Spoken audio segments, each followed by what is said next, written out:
algunos ancianos que ellos vivieron la experiencia de la guerra cuando salimos para allá, no querían venirse en los primeros retornos. Entonces, los quedamos para el último, que fue el 92.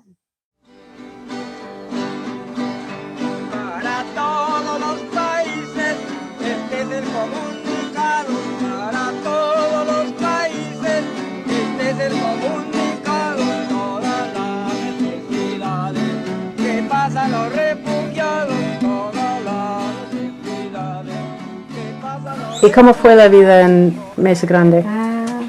Limitada en el aspecto que no teníamos libertad de salir, teníamos límite para llegar, para salir, no podíamos salir de así, solo en cierta parte, así como un corral, estábamos encorralados por los militares hondureños. Amanecíamos ahí como una granja. No tenía milpa ni nada. Hacían pedacitos de milpa así, en pedazos pequeños que ahí estaban cerca, siempre dentro de los límites que teníamos donde mantenernos. Ahí hacían milpa a los hombres, hortalizas. ¿Y tenía dificultades con el ejército de Honduras? Sí, Sí. ellos estaban siempre alrededor. Por si alguien se salía de límites, ahí los aparecían ellos. La gente que quedamos ya quedamos, que no salíamos mucho, porque ya sabes, los que andaban cuidándolo, pero ya nosotros no salíamos, quedábamos más oprimidos todavía. En los refugios había, bueno, desde una vivienda, salud, una escuela en cada campamento. Surgieron los profesores populares, de la misma gente, que podían su poquito, se reunieron y vivieron la necesidad que había de compartir lo que ellos sabían. Y así fue como fueron formando grupos para dar clase a adultos y a niños. Y yo me incorporé a la clase de adultos. Ah, sí. Ajá. Y Así es como puedo leer un poquito despacio, pero sin letra grande. Ah, bueno. Sí. ¿Y escribir también? ¿Sabe cómo? Un poquito. Ajá, ajá.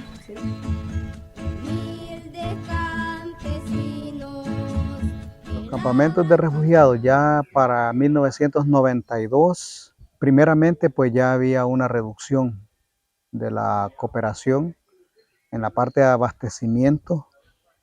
En el área de alimentos ya había disminuido mucho, básicamente maíz, frijol, arroz, lácteos, que en un principio eran parte, digamos, de la dieta.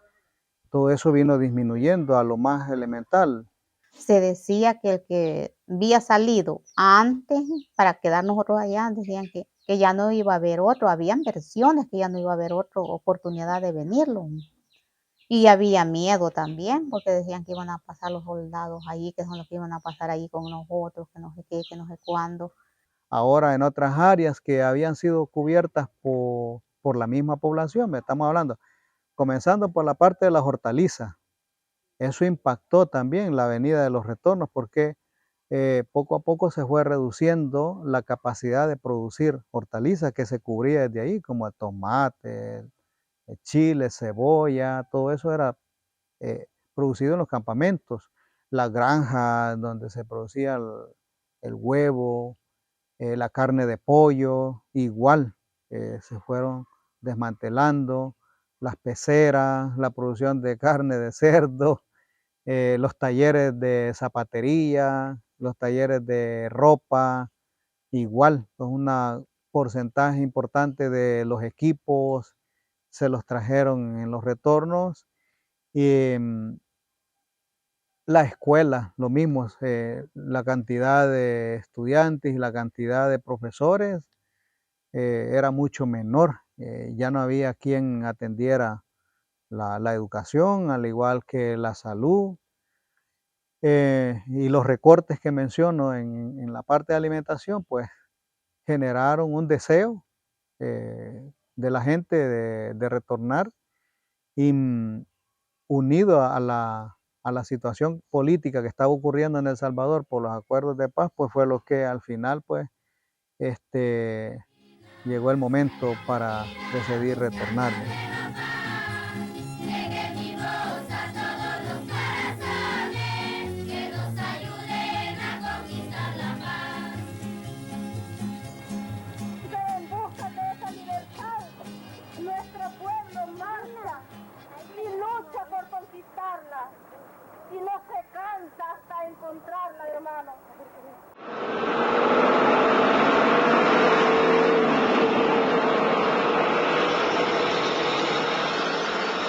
tuvimos que llegar acá más o menos en 2 días, ¿verdad? El primer día se logró llegar hasta la frontera.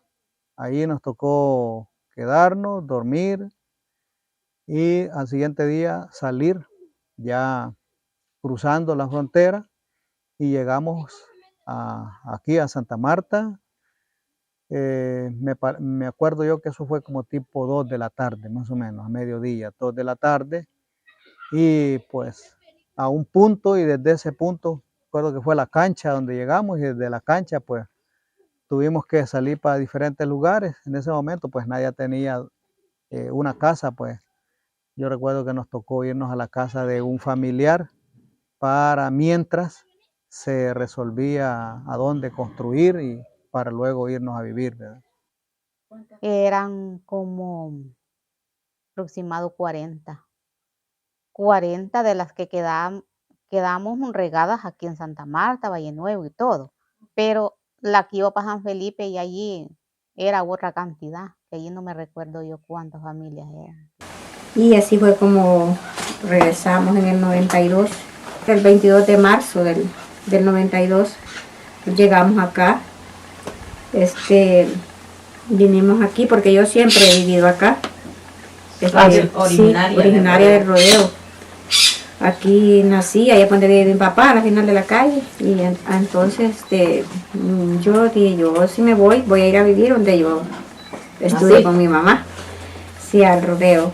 A la llegada nos quedamos en Santa Marta, una parte de la gente importante se quedó en Santa Marta, otros, en mi caso, nos fuimos al Zapote en el 93. Cuando nosotros vinimos, ya en este lugar ya habían familias que habían venido antes. Para ese entonces ya se había aperturado la calle, ¿verdad? Por lo menos una parte de la calle que ahora existe no estaba, porque hasta el punto del desvío del Panteón pues llegaba una carretera antigua, pero estaba llena era casi una montaña esa zona, entonces tuvo que volver a despejar. Porque aquí, pues sí, aquí no habían casas. Aquí, como usted mira, todo ese montecito así era. Algunos pues ya tenían su parcelita, la que dejaron cuando salieron, porque ellos vivían acá, vinieron a ocupar ese mismo espacio. Otros, aunque vivíamos aquí, pero no era propio. En ese momento el comité que se formó, pues hizo un arreglo con el dueño de una parte de la tierra acá y nos establecimos, los que no teníamos dónde, nos establecimos en esa parte, ¿verdad? Que se compró. Hicieron una bodega aquí, ahí donde está el carreto que le dicen. Hicieron una bodeguita para alzar el materialito, para construir las champitas, sí, pero que venían ahí a cuidar. Si la familia traía materiales suficientes para construir su casa, podía durar, una casa provisional podía estar en una semana, 2 semanas, ¿verdad? Pero quienes no tenían que esperar que el ACNUR, porque después de eso el ACNUR también entregó materiales de construcción como lámina y madera, ¿verdad? Para reconstruir la casa. Con todo eso, pues fueron meses para recibir la ayuda. Yo ya venía con una experiencia de que si venía a trabajar íbamos a venir, no. Pues yo no, en mi caso no me sentí mal, porque yo junto con los hipotes hicimos la milpita. Había una tierra asignada, pero esta se compró en San Felipe. Es más, el retorno fue pensado para poblar San Felipe. Lo que sucedió es que una parte de la población no era de San Felipe y tampoco quería irse para San Felipe. Por esa razón nos decidimos quedar mejor en Santa Marta y específicamente aquí en el Rodeo. Pero el Rodeo no estaba pensado en aquel entonces para repoblarnos.